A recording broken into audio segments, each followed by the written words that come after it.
This has been a day so far about me, to me, for me, and about me, with me. And now It's all ego. it's all about the ego. But when the ego sleeps, the heart wakes up. And I'm here with the world's favourite life coach, Tony J Selimi, and the world's #1 voice coach, Dr. Voice. So I hear you've had a session today with our dear friend, Joel. Tell me, how did it go? And what was your... I find it very fascinating when you take on new clients that you present to them something that you're going to do for them. And how do you do that? How do you bring your first presentation to a client who wants to hear about what you do as Tony Selimi? What is it you highlight to make them feel, oh, I could go with this guy? And well, the first thing is basically I take them to 2 hours consultation. And the reason for having those consultations is to assess what is it that each client wants to gain out of investing in a coaching program with a coach. right, And take them through a process to understand their true intentions behind seeking help.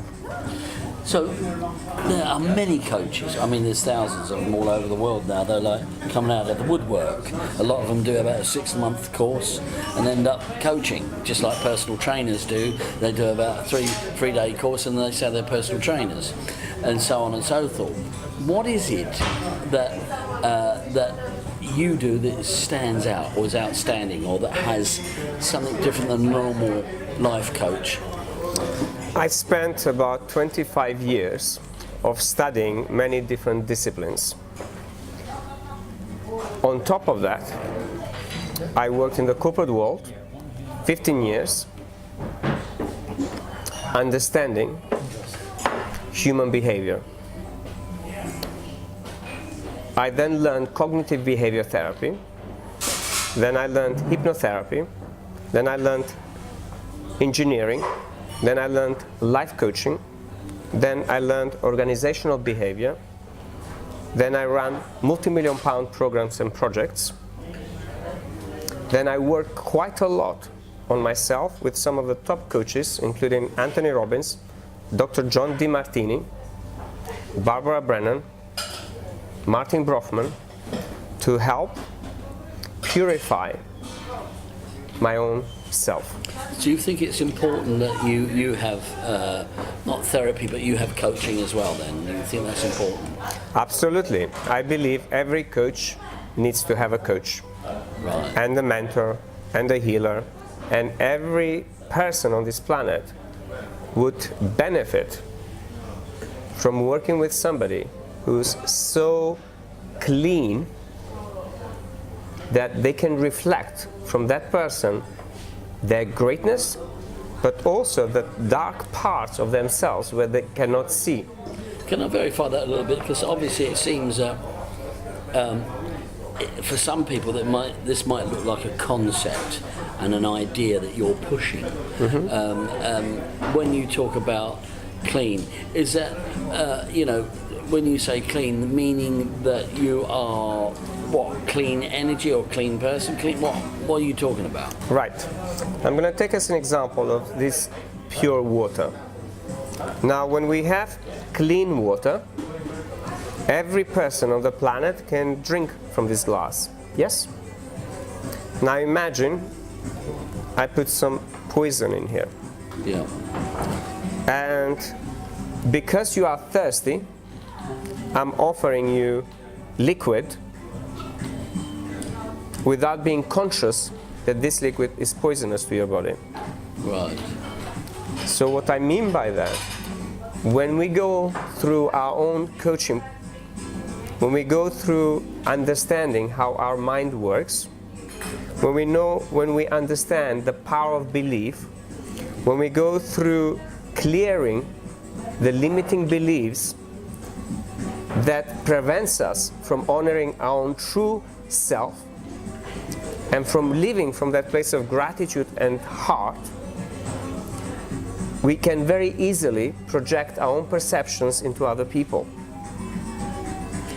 An excellent coach will coach you through the entire 2 hours or 1 hour, some coaches do, through simple questioning, for you to come to your own self-realization without me leading you into something. Right. So basically, it's all question-driven, and I take it it's probably the way you ask the questions that differentiates you between you and another coach, or the ability to ask the right question. Would it be that? Absolutely. It's the ability to ask a deeper question, the ability to go at the depth of the ocean and see and experience the pressure that the ocean can give you, meaning the pressure and all of the things at the deepest part of ourselves where we are afraid to go and dive in. Right. Your book has an interesting title, not the new one I'm talking about, the one out in June or July, isn't it? The Science of Oneness, Breaking Through Loneliness, the Virus of the Modern Age. The Virus of the Modern Age. Isn't loneliness now the biggest number one cause of suicide? Every day when I walk around, I notice people constantly looking at their phones. I work with clients every day, and one thing which is common about all of these people, it's deep down they are lonely.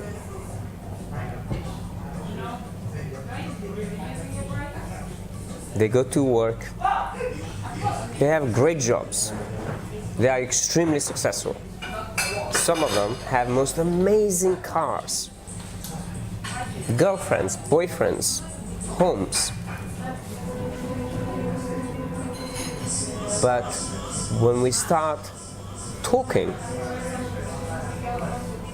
and they start opening up their true self, deep within,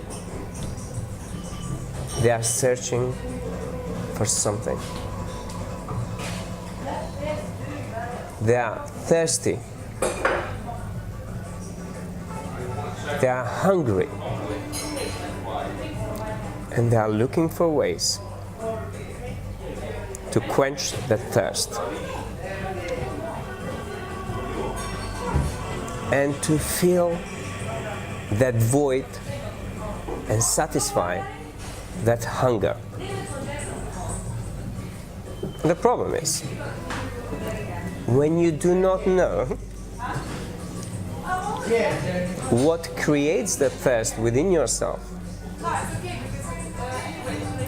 we tend to create a lot of pain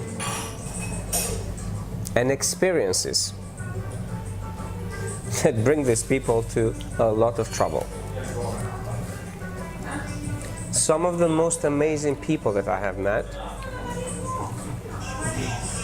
they have drug problems, they have alcoholic problems, they have relationship problems, they don't sleep very well, and then to use the wealth they create to try to satisfy the deep hunger and thirst. But that hunger and that thirst will never be quenched unless you know with certainty what created that. An instance, in a day-to-day life, if I'm thirsty, my body knows straight away I need to drink water.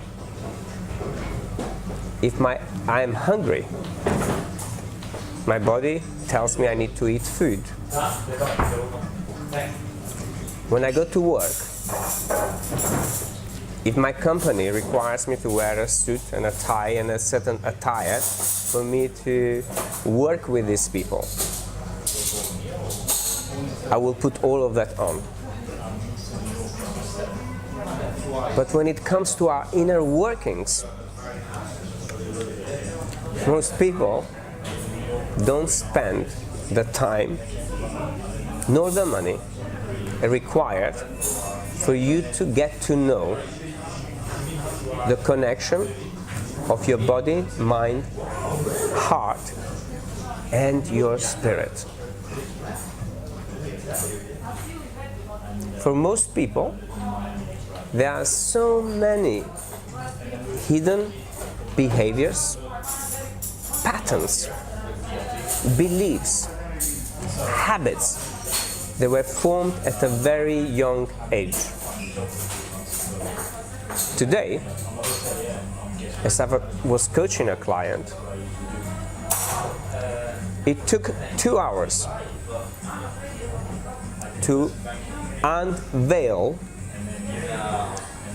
all of the things that was preventing the client to simply access information at will.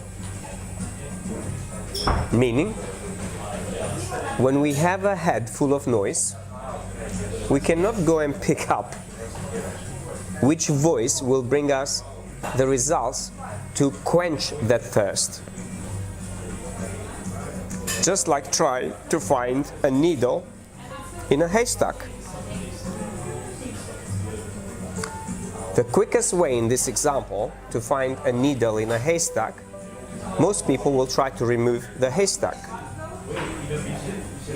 But with that, you may remove the needle as well. But somebody with a bit of coaching, this is where coaching comes, can give you another possibility of how you can reach to the answer with the most minimal effort to maximize the greatest results and at the shortest time. So the way I would personally do it, I will simply burn the hay and I'll find the needle in the ashes. It's much less for me to filter through that. So when we have all of those thoughts and when the body is so busy, people find it difficult to really truly listen and honor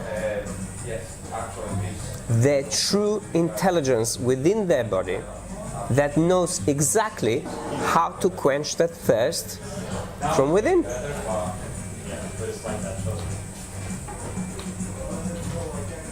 A lot of people go and try to do that through doing things outside of themselves.